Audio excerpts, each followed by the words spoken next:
మన ప్రభువును రక్షకునైన యేసుక్రీస్తు నామములో ఈ వీడియోను వీక్షిస్తున్న మీ అందరికీ ప్రైజ్ ద లార్డ్. చాలా సంఘాల్లో మరి ముఖ్యంగా సిఎస్ఐ లాంటి సంఘాల్లో పాపపు ఒప్పుకోలు ప్రార్థన చేస్తూ ఉంటారు. మందిరానికి వచ్చిన వెంటనే పాపపు ఒప్పుకోలు ప్రార్థన, అదేవిధంగా బల్లారాధన విషయంలో కూడా పాపము ఒప్పుకోలు అంటే పశ్చాత్తాప ప్రార్థన చేస్తూ ఉంటారు.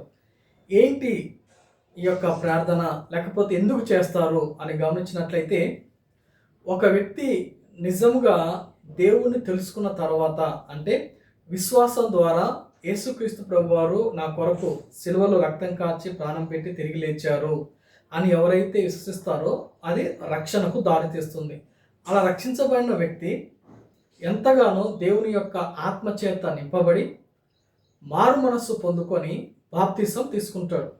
ఎప్పుడైతే మారు మనసు పొందుకుంటాడో బాప్తిసం తీసుకున్న వెంటనే అతనిలోనికి పరిశుద్ధాత్మ దేవుడు వస్తాడు, లేకపోతే ఆమెలోనికి పరిశుద్ధాత్మ దేవుడు వస్తాడు. అలా పరిశుద్ధాత్మ దేవుడు వచ్చిన తర్వాత మనల్ని తీర్పు గురించి, లోకం గురించి ఒప్పింప చేస్తూ మనల్ని పశ్చాత్తాపంలోనికి నడిపిస్తూ ఉంటాడు. దాన్నే ఒప్పుకోలుగా నడిపిస్తూ ఉంటారు.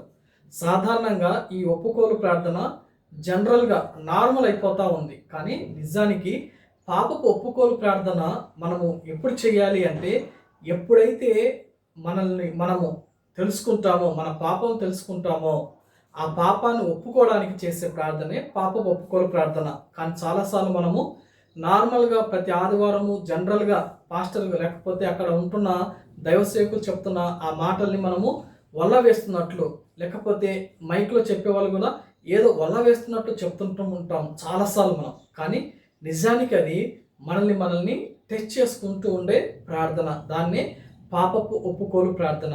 ఈ ప్రార్థన ద్వారా ఏం సంభవిస్తుంది అంటే, మనం దేవుని యొక్క మందిరంలోకి వెళ్ళిన తర్వాత ఆ యొక్క దేవుని యొక్క మందిరము పరిశుద్ధమైంది. మనం దాన్ని ప్రత్యేకించుకున్నాం.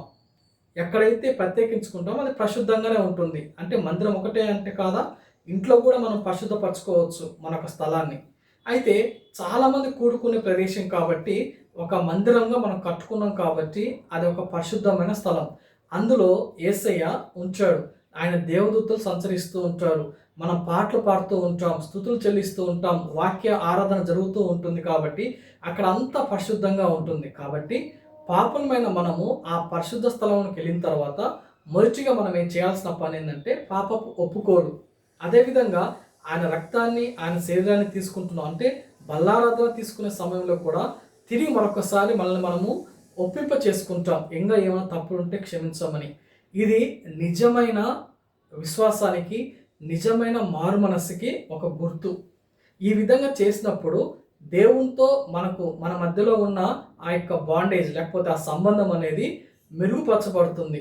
ఎవరైతే ఆ విధంగా దేవునితో సహవాసం కలిగి ఉంటారో అలాంటి సహవాసం నుంచే దేవుడు అనేక విషయాలు మనతో మాట్లాడతాడు, అనేక మార్గాలను చూపిస్తాడు, అనేక ఆశీర్వాదాలు మనకు దయచేస్తాడు. కాబట్టి ఈ పాపపు ఒప్పుకోలు ప్రార్థనను మనము నార్మల్గా జనరల్గా కాకుండా మనము ఇది ఒక రక్షణ, మారు మనస్సు, పశ్చాత్తాపానికి దారితీసే ఒక ప్రక్రియ, లేకపోతే ఒక మనిషికి నిజంగా ఉండవలసిన, మందిరానికి వెళ్ళినప్పుడు ఖచ్చితంగా ప్రతి ఒక్కరూ చేయవలసిన ప్రార్థనగా మనం అంగీకరించి ఎప్పటికప్పుడు మన జీవితాల్లో పరిశీలించుకుంటూ మనం చేసే ప్రార్థనగా మనము అంగీకరిద్దాం. ఆ ప్రార్థన చేసినప్పుడు హృదయపూర్వకంగా దేవుడు మనల్ని ఆశీర్వదిస్తాడని, మన పాపాలను తీసివేసి ఆయన మనతో సహవాసం చేస్తాడని విశ్వసిద్దాం. ఇటువంటి కృప దేవుడు మనందరికి దయచేయును గాక. ఆమేన్. Praise the lord.